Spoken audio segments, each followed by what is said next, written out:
the last intervention before the coffee break, Walter Ricciotti, Managing Director of Made in Italy Fund.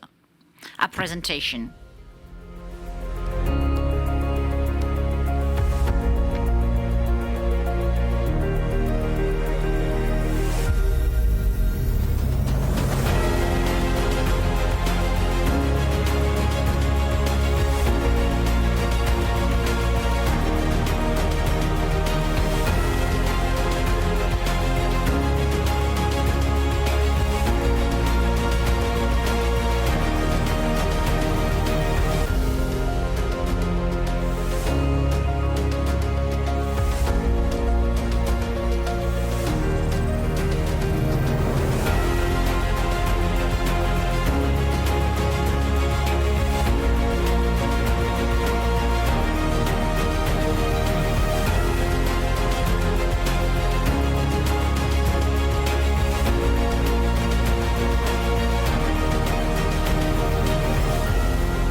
Buongiorno a tutti. Good morning, everyone. I'll really be very rigorous in complying with the time I am allocated because I'm the last one to talk before the coffee break. In these 12 minutes, I'd like to talk about the way we see the potential for collaboration between the world of beauty and the world of private equity. However, before, even though we've already had a short introductory video, allow me to give you a short introduction of our group. You know, Quadrivio Pan Bianco is a joint venture that started 5 years ago, joining the experience in private equity and the more specific know-how in the characteristic Made in Italy sectors. We are present on 3 international venues, and we managed the Made in Italy Fund with the 300 million euro in assets and currently completed 15 investments. So currently we have 15 investments in our portfolio in the 4 typical sectors of Made in Italy: fashion, design, beauty, and food and wine. 15 investments that are 6 company groups, because in some cases, in some sectors like fashion and wine, we have made consolidations. In the world of beauty, so far we have invested in the Roger company, and we hope that from the forthcoming intervention from this stage, the world of beauty might be even better represented. Private equity has always historically had a passion and an interest for the world of beauty. For these reasons, I have tried to summarize here. Private equity has always had a passion for fragmented sectors where there is more consolidation to be performed, and for sure the beauty sector, from both the production point of view and even more from the point of view of some brands, particularly in Italy, it is still very much fragmented in terms of number of players, and particularly there are excellencies in Italy because that's one of the sectors where we have world excellencies. The sector has a profitability which is much higher compared to other sectors. And, well, we do also perceive it as more resilient. Before, in Alessio Candi's intervention, we heard that there was no lipstick effect. Of course, the beauty sector has suffered from the worst period of the pandemic, but compared to other sectors, we believe that it has proved to be more resilient and to be able to recover quite quickly. But particularly what is much appreciated by the private equity is the skills and know-how capacity that exist in the Italian companies, because we do invest mostly on Italian companies, which we help growing abroad through acquisitions, and that's a sector that potentially, and I want to stress potentially, devoted to M&A add-on and consolidation transactions. Why potentially?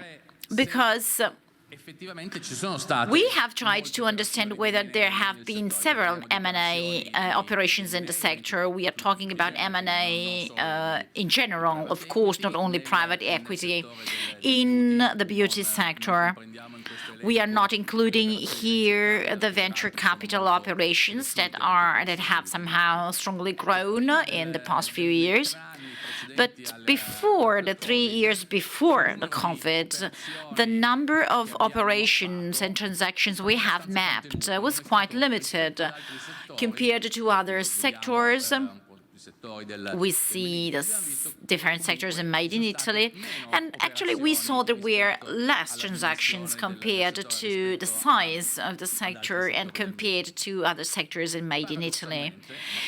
Paradoxically speaking, but maybe not, during and hopefully after the COVID, the number of M&A transactions has increased already in 2020, even though for 6-8 months the M&A market was quite stagnant. In 2020, however, in the last 4 months of the year, the number of transactions in the sector in Italy was equal to the one of 2019. In 2021, there were 22 of them, and the forecasts for the current year, even considering the first months and the transactions that we know are already underway, let us say that we will have an additional growth in the number of M&A transactions in the beauty sector.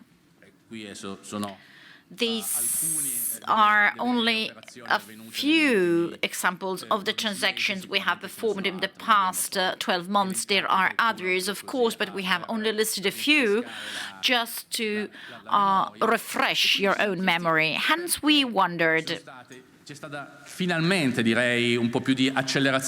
why this speeding up in the M&A transactions after the COVID pandemic. Well, these are actually objectively the reasons why we had this speed up. Some companies actually felt the need for that transaction, and the issue of consolidation is perceived by the entrepreneurs that we talk to as a need more and more.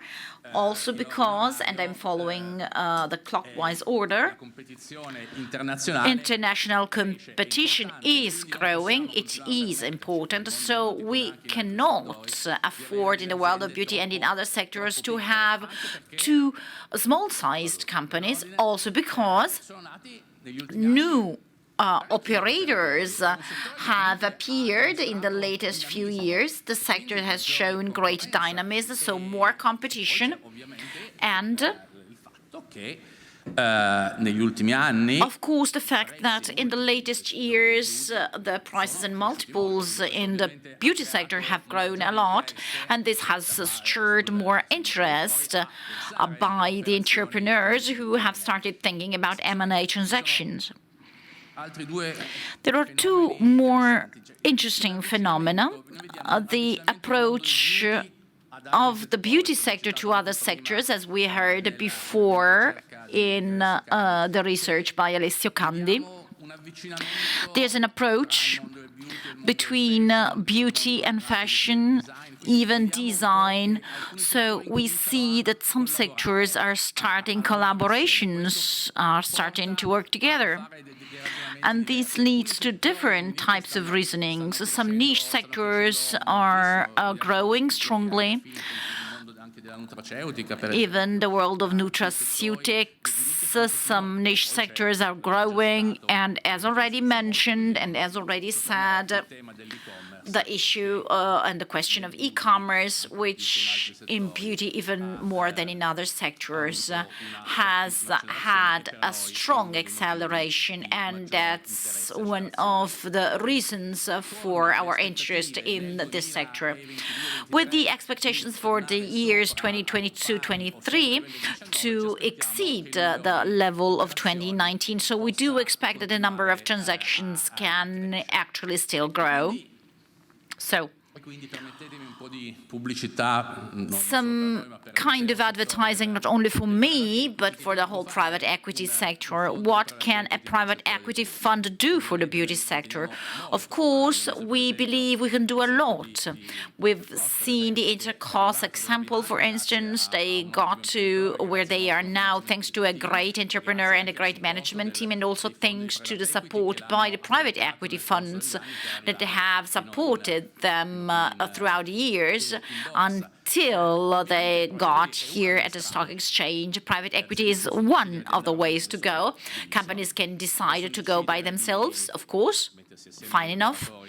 They can decide to team up with the other industrial operators. They can decide to go one part of their path with a private equity operator. And there are some phases in the company life when a private equity fund can be very supportive for growth, not only financial growth, because finance is fundamental because it helps making things happen. But that's not the only issue. Finance is not the only point. Our goal is not to invest money, but it is to bring in skills and talents to help companies grow. And in both internal and external development growths, the capital contribution is only one part, possibly not even the most important one, in our daily activity within the companies where we decide to invest and with whom and whose entrepreneurs we decide to work in the medium run. Our average investment period is 5 years, and in 5 years you can do lots of things, particularly in SMEs. We do invest mostly in SMEs.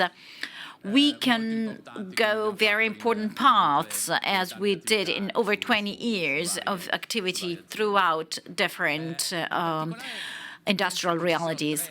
I believe there are 3 areas we,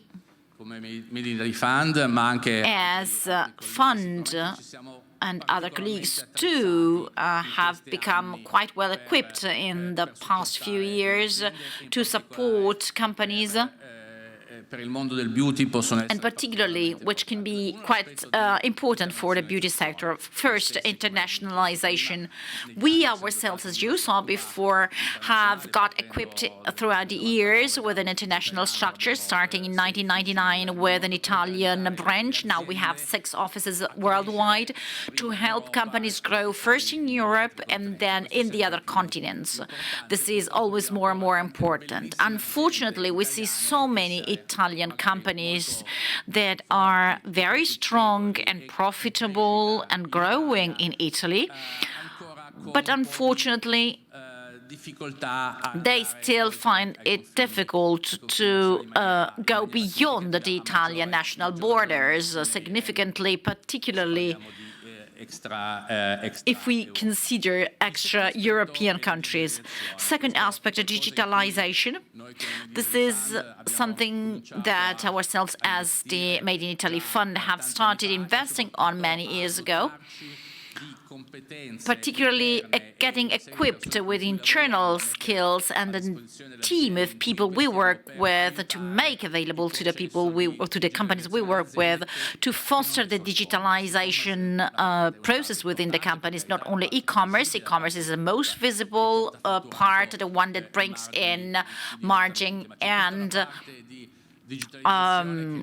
sales, but there's a whole part linked to digitalization, which is fundamental, particularly for the beauty sector. In the 17 seconds I still have available for my presentation, I'm really sorry, because that is paramount for us, and we strongly believe in that. We have recently worked to help and support companies where we have invested on the ESG issues and the sustainability issues. I want to explain to you how much consumers, particularly younger consumers, are more and more aware of a sustainable approach from the companies they buy products from. This is a fundamental leverage to create loyalty within the consumers. And as regards this too, we have got quite well equipped throughout the years to support the companies we work with. I'm quite well within the time I was allocated, and thank you for your attention. Thanks, Walter. Thanks, Walter Ricciotti. Now we have 15 minutes coffee break. You can actually have your coffee both at the front or at the back of the stage. Thank you.